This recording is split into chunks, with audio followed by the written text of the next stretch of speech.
ভাবি, ঘুম থেকে কয়টায় উঠেছো? কেন, প্রতিদিন যে সময় উঠি। ফজরের নামাজ পড়েছি, তোদের জন্য নাস্তা তৈরি করেছি, এখন এগুলো রেডি করে দিচ্ছি। মানে ভোর 5টায় উঠেছো, এরপর রাত্রে আমাদের খাইয়ে ঘুম পাড়িয়ে থালা বাসন ধুয়ে ঘর দুয়ার পরিষ্কার করে রাত 12টার সময় ঘুমাবে, তাই না? হঠাৎ এই প্রশ্ন করছিস কেন? ভাবি, বয়স তো তোমার কম হলো না। তোমার এই কষ্ট দেখে আমার খুব খারাপ লাগে। এবার একটা কাজের বুয়া রাখো। তোর কথা মনে হচ্ছে তুই কোটিপতি হয়ে গেছিস। বেতন পাস 7,000 টাকা, ঘর ভাড়া 2,500 টাকা, থাকে কত? এরপর টুম্পার লেখাপড়া, আবার কাজের বুয়া রাখবি? কাজের বুয়া তো আমি। তুই বিয়ে কর, তুই বিয়ে করলে সে এসে সব কিছু দেখবে, আমি একটু মুক্তি পাবো। ভাবি, তোমাকে না বলেছি টুম্পার লেখাপড়া শেষ করিয়ে আমি যে স্বপ্ন টুম্পাকে নিয়ে দেখেছি সেটা পূরণ হওয়ার আগে আমার বিয়ের ব্যাপারে কোনো কথা বলবে না। মারু, সেদিন একটা গান শুনলাম, বিধি আমার ভাগ্য লিখন যেদিন লিখলারে, সেদিন বুঝি সুখ ছিল না তোমার ভান্ডারে। এই গানের কথার সাথে আমার জীবনের অনেক মিল আছে রে। তা না হলে টুম্পার বয়স যখন 6 মাস, তখন তোর ভাই মারা গেল যক্ষায়। তোর বয়স তখন 5 বছর। জুট মিলে বদলি চাকরি করতে বলে মিলের থেকে কোনো টাকা পয়সা দিল না। খালিশপুর ছেড়ে চলে গেলাম দেশের বাড়ি। সেখানে ভিটে বাড়ি ছাড়া মাত্র 1 বিঘা চাষের জমি ছিল। নতুন একটা ব্যাটারি কিনে দেব, চলবে? ঠিক আছে, চল চল চল যাই। ভাবি, হ্যাঁ। আপনি? গরিবের দরজায় আত্মীর পাড়া, তাই না? আশ্চর্য লাগতে আছে। হ্যাঁ, একটু আশ্চর্য তো লাগছেই। এই জায়গায় আপনারা কি আমার কাছে এসেছেন? বাহিরে দাঁড়িয়ে বলবো নাকি ভেতরে আসতে বলবে? না না, আসেন, ভেতরে আসেন। Thank you. লন ভিতরে কে বলি।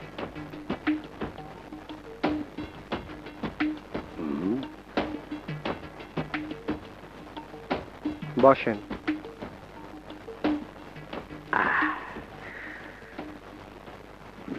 বসেন। না, আমার খারাই তার অভ্যাস আছে। আমি ঠিক কিছুই বুঝতে পারছি না। মারুফ ভাই বিপদে বললে বিলা ইমানদার গাছ বাইয়া ওঠে। মানে? মানে কি? তাবিজ দিতে আইছি, তাবিজ পাওয়া আনে। মারু, ওনারা কারা? আমি যে গার্মেন্টসে চাকরি করি সেই গার্মেন্টসের মালিক। মালিক? আসসালামু আলাইকুম। ওয়ালাইকুম আসসালাম। মারুফ, উনি তোমার কি হন? জি, আমার ভাবি।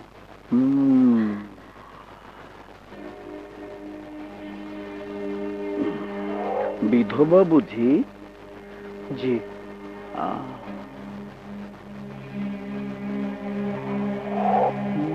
নাবালিকাটা কে? আমার বড় ভাইয়ের মেয়ে। খুব সুন্দর, ছোট্ট সংসার। রোজগার বুঝি তুমি একাই করো? জি। ভাবি, তুমি টুম্পাকে নিয়ে একটু ভেতরে যাও, আমি ওনাদের সাথে একটু কথা বলি। ওনারা বোধহয় আমার সাথেই কথা বলতে এসেছেন। ঠিক বলছে। বাহ, ভালো করছো, বুদ্ধিমানের কাজ করছো। এই সব রাজনৈতিক লেনদেনের মধ্যে গৃহবধূ স্কুল কলেজে ছেলে মেয়ে থাকা উচিত না, কারণ ওরা জাতির ভবিষ্যৎ। ওরা এইসব দেখিয়া চরিত্র পাল্টাই যাইতে পারে। আমি ঠিক বুঝতে পারছি না আপনারা কি বলছেন। স্যারে কইবে সব। ঠিক। স্যার বলেন। স্যার, ব্রিফকেসটা খুললা টাকাটা ওর হাতে দিয়ে দেখ। ওর একটা গুণ আছে, হাতে পড়লে তাবিজের মতো কাম করে।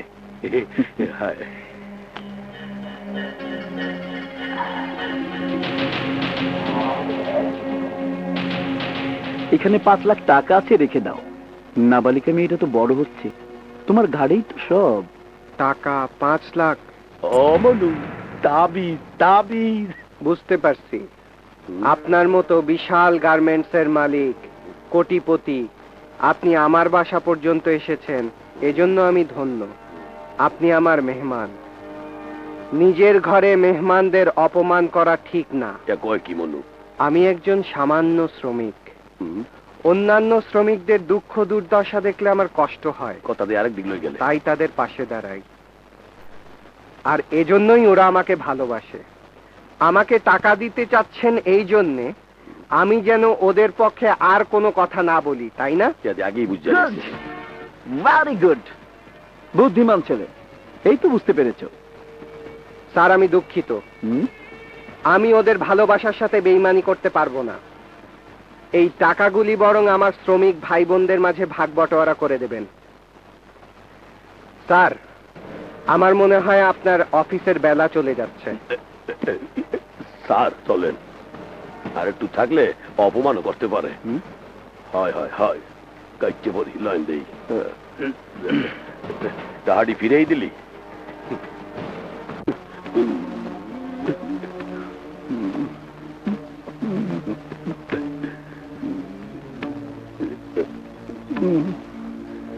সেতলে নাই আমার উপরে। কদম। জি স্যার। আমার একটা চাচা ছিল গ্রামের মাতবর। সে একদিন খুব ভোরে গ্রামের একজনের বাড়িতে গিয়ে তাকে একটা কাজের জন্য অনুরোধ করলো, শুনলো না।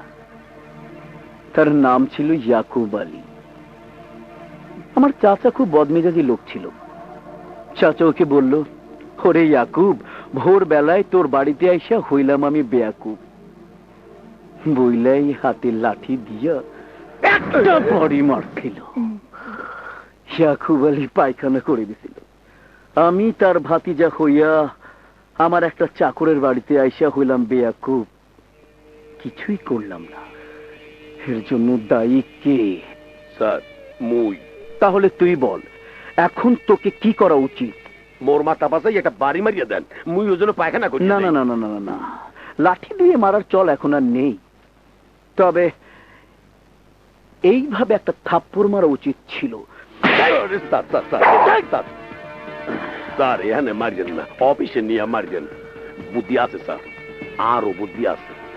স্যার আপনার প্রথম দিনই কইছিলাম, আপনার অনেক দূর যাইতে হইবে। মন্দিরে পৌঁছাইতে হইলে ধৈর্য ধরতে হইবে। উত্তেজিত হইলে প্যাট গোছ লাগিয়ে যাইবে। স্টুপিড। হয় চল চল। কেউ দেখে না তো। রানা, তোমার ডার্লিং টুম্পা আজ আসবে না? আসবে 12টার পর। সকালে আজ ওর কোনো ক্লাস নেই। কেন, ওর হিস্ট্রি নেই? না, হিস্ট্রি নাই ওর। আমি জানি ওর হিস্ট্রি আছে। আমি বললাম নাই। আচ্ছা বাজি হোক হোক, 2টা করে সিঙ্গারা 1 কাপ চা, ঠিক আছে? ওকে চলো। কোথায়? ওর ক্লাসের একটা মেয়েকে জিজ্ঞেস করি। ও আসুক না, লেট নাই, ওকেই জিজ্ঞেস করি। চল চল। ওয়াকিল স্যার আসে নাই, ক্লাস বোধহয় হবে না রে। সালমা, তুমি টুম্পার সাথে পড়ো না? সাবজেক্ট নেই, তাই না? এক্সকিউজ মি, আমি একটু। হ্যালো চাচু। হ্যাঁ চাচু, আমি ভালো আছি। এইমাত্র তুমি ছেড়ে গেলে না কলেজে? ক্লাস শুরু হয়নি? এখনো শুরু হয়নি, 5 মিনিট পরে ক্লাস শুরু হবে। মনে করে টিফিন খেয়ে নিস। আচ্ছা আচ্ছা, আমি মনে করে টিফিন খেয়ে নেব। রাখি।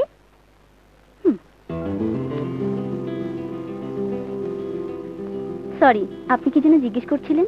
তোমার হিস্ট্রি সাবজেক্ট আছে কিনা তাই? আছে। আর কিছু? না। আমি ভিতরে যাই। ওকে।